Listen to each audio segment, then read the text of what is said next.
Welcome to the Bible in a Year, Old and New Testament Bible Reading Plan for 2025, Audio Edition. January 6th, Genesis chapters 15 through 17 and Matthew chapter 5, verses 27 through 48. Genesis chapter 15. The Lord's covenant promise to Abram. Some time later, the Lord spoke to Abram in a vision and said to him, "Do not be afraid, Abram, for I will protect you, and your reward will be great." But Abram replied, "O sovereign Lord, what good are all your blessings when I don't even have a son? Since you've given me no children, Eliezer of Damascus, a servant in my household, will inherit all my wealth. You have given me no descendants of my own, so one of my servants will be my heir." Then the Lord said to him, "No, your servant will not be your heir, for you will have a son of your own who will be your heir." Then the Lord took Abram outside and said to him, "Look up into the sky and count the stars if you can. That's how many descendants you will have." And Abram believed the Lord, and the Lord counted him as righteous because of his faith. Then the Lord told him, "I am the Lord who brought you out of Ur of the Chaldeans to give you this land as your possession." But Abram replied, "O sovereign Lord, how can I be sure that I will actually possess it?" The Lord told him, "Bring me a 3-year-old heifer, a 3-year-old female goat, a 3-year-old ram, a turtle dove, and a young pigeon." So Abram presented all these to him and killed them. Then he cut each animal down the middle and laid the halves side by side. He did not, however, cut the birds in half. Some vultures swooped down to eat the carcasses, but Abram chased them away. As the sun was going down, Abram fell into a deep sleep, and a terrifying darkness came down over him. Then the Lord said to Abram, "You can be sure that your descendants will be strangers in a foreign land, where they will be oppressed as slaves for 400 years. But I will punish the nation that enslaves them, and in the end they will come away with great wealth. As for you, you will die in peace and be buried at a ripe old age. After 4 generations, your descendants will return here to this land, for the sins of the Amorites do not yet warrant their destruction." After the sun went down and darkness fell, Abram saw a smoking firepot and a flaming torch pass between the halves of the carcasses. So the Lord made a covenant with Abram that day and said, "I have given this land to your descendants, all the way from the border of Egypt to the great Euphrates River, the land now occupied by the Kenite, Kenizzites, Cadmonites, Hittites, Perizzites, Rephates, Amorites, Canaanites, Girgashites, and Jebusites." Genesis chapter 16. The birth of Ishmael. Now Sarai, Abram's wife, had not been able to bear children for him, but she had an Egyptian servant named Hagar. So Sarai said to Abram, "The Lord has prevented me from having children. Go and sleep with my servant. Perhaps I can have children through her." And Abram agreed with Sarai's proposal. So Sarai, Abram's wife, took Hagar the Egyptian servant and gave her to Abram as a wife. This happened 10 years after Abram had settled in the land of Canaan. So Abram had sexual relations with Hagar, and she became pregnant. But when Hagar knew she was pregnant, she began to treat her mistress, Sarai, with contempt. Then Sarai said to Abram, "This is all your fault. I put my servant into your arms, but now that she's pregnant, she treats me with contempt. The Lord will show who's wrong, you or me." Abram replied, "Look, she is your servant, so deal with her as you see fit." Then Sarai treated Hagar so harshly that she finally ran away. The angel of the Lord found Hagar beside a spring of water in the wilderness, along the road to Shur. The angel said to her, "Hagar, Sarai's servant, where have you come from, and where are you going?" "I'm running away from my mistress, Sarai," she replied. The angel of the Lord said to her, "Return to your mistress, and submit to her authority." Then he added, "I will give you more descendants than you can count." And the angel also said, "You are now pregnant and will give birth to a son. You are to name him Ishmael, which means God hears, for the Lord has heard your cry of distress. This son of yours will be a wild man, as untamed as a wild donkey. He will raise his fist against everyone, and everyone will be against him. Yes, he will live in open hostility against all his relatives.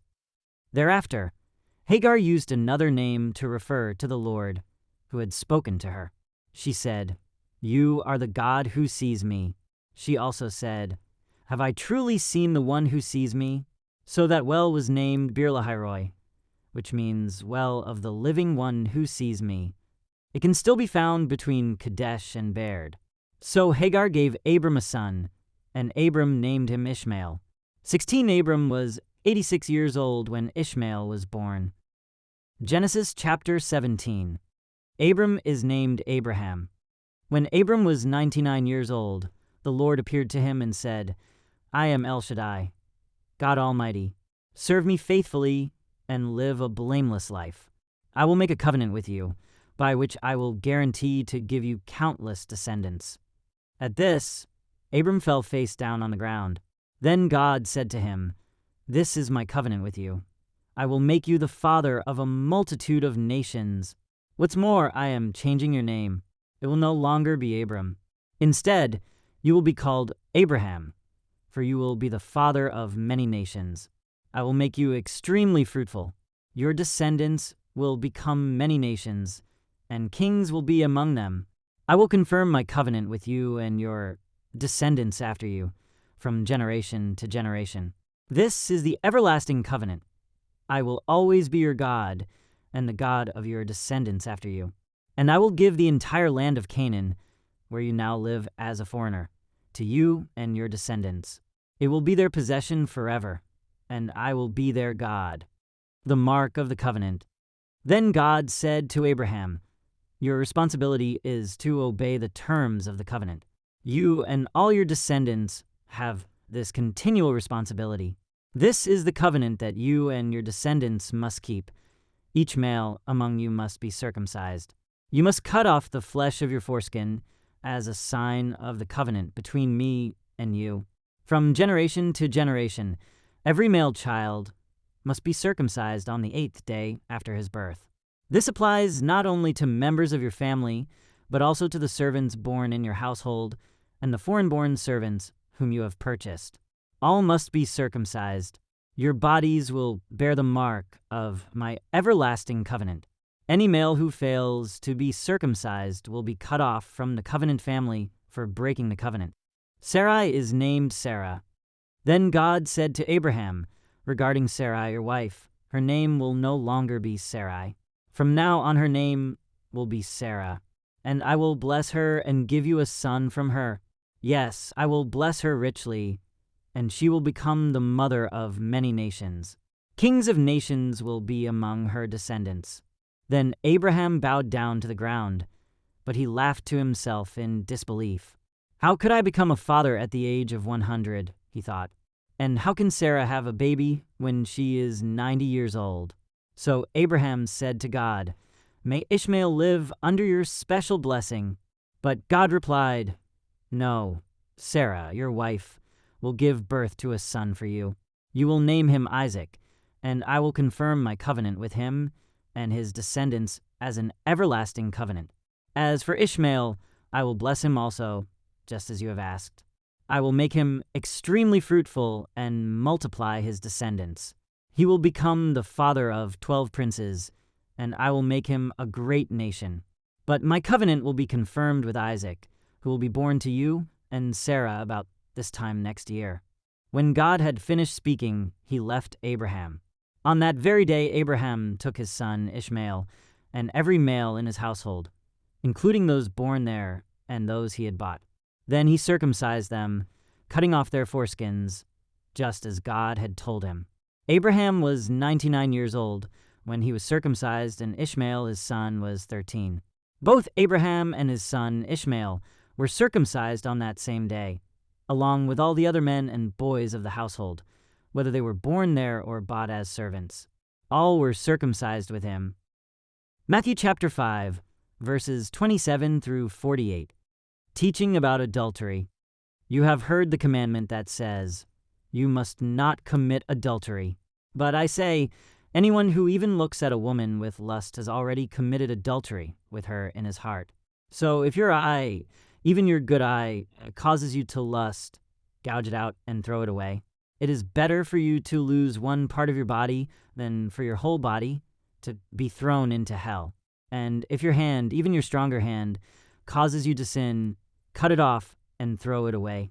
It is better for you to lose one part of your body than for your whole body to be thrown into hell. Teaching about divorce. You have heard the law that says, a man can divorce his wife by merely giving her a written notice of divorce. But I say that a man who divorces his wife, unless she has been unfaithful, causes her to commit adultery. And anyone who marries a divorced woman also commits adultery. Teaching about vows. You have also heard that our ancestors were told, you must not break your vows. You must carry out the vows you make to the Lord. But I say, do not make any vows. Do not say, by heaven, because heaven is God's throne. And do not say, by the earth, because the earth is his footstool. And do not say, by Jerusalem, for Jerusalem is the city of the great king. Do not even say, by my head, for you can't turn one hair white or black. Just say a simple, yes, I will, or no, I won't.